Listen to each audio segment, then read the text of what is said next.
All right, let's talk about the incredible journey of a single, really simple shoe. Seriously, it's a story that kicks off on the gritty concrete of California skate parks and somehow, against all odds, ends up on the most exclusive high-fashion runways in the world. This whole transformation, it says so much about our culture, maybe even more than it says about the shoe itself. Let's dive in. So this is really the big question, isn't it? It just sounds kind of impossible.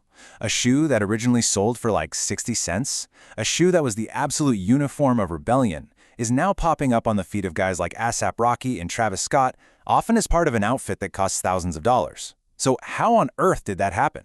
How did the Vans Old Skool make that massive leap? Well, to really get it, we have to rewind. We've got to go all the way back to the beginning.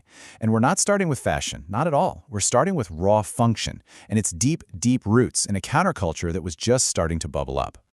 Okay, so it all began with this piece of tech called Vulcanized sneaker technology. I know, it sounds super complicated, but the idea is actually pretty simple. You're basically heating up rubber so it fuses into one solid, super strong piece. For skateboarders back then, this was an absolute game changer. It created a sole that was incredibly tough but also really flexible, giving them the perfect grip and what they called board feel. You have to remember, this was not a fashion choice. It was a pure performance tool. So the shoe's cultural story really kicks off in 1977. The Old Skool was born, though it was called Style 36 at the time. And you know that leather stripe on the side, that jazz stripe? That wasn't just for looks. It was there to make the shoe more durable, to help it survive the constant abuse from skateboarding. Then by the 80s, that tough, no-frills, kind of anti-establishment vibe gets picked up by the punk and hardcore music scenes. And by the 90s, that's it. It cemented its place as a global symbol of youth rebellion. This was the shoe you wore if you defined yourself by not being part of the mainstream. So we have this shoe with a super strong, really authentic identity that's all about subculture. But then comes this major turning point in its story, a really smart, calculated move that would change absolutely everything and launch the Old Skool into a whole new universe. The bridge that connected the skate park to the runway was this brilliant initiative, Vault by Vans. What a genius strategy. Vans basically created this separate, premium, super exclusive line. They used high-end materials and, this is the most important part, it became the official platform for collaborating with some of the biggest names in high fashion. It was like they built a special lab where a gritty skate shoe could get a full-on luxury makeover. And the partners they chose, wow. This was absolutely crucial. These weren't just any brands, these were what you'd call cultural validators.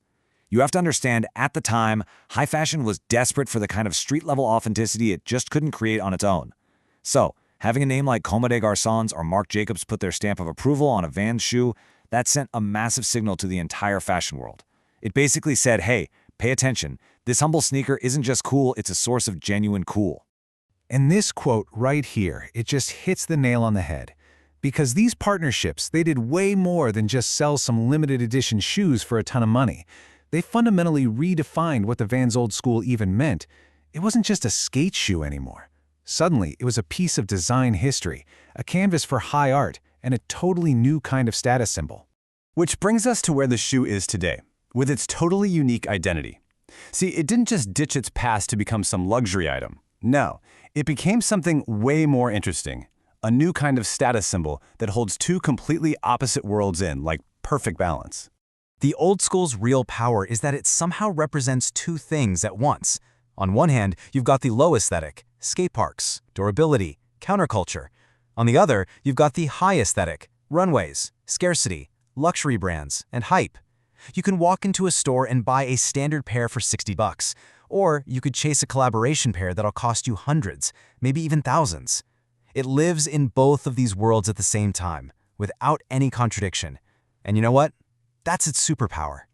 When you get right down to it, the Vans Old Skool just became the ultimate canvas. Its simple, iconic design let it become the perfect symbol for this huge shift happening in fashion itself. This whole new era where the lines between streetwear and luxury aren't just blurry, they've basically collapsed. The shoe didn't just ride that cultural wave. You could argue it helped create it. And all of this leaves us with one last, really fascinating question to chew on. When you look at the journey of this one shoe, from a 60-cent tool for skaters to a legit runway icon, you just have to ask, has that line between high fashion and streetwear disappeared for good? And if it has, what comes next?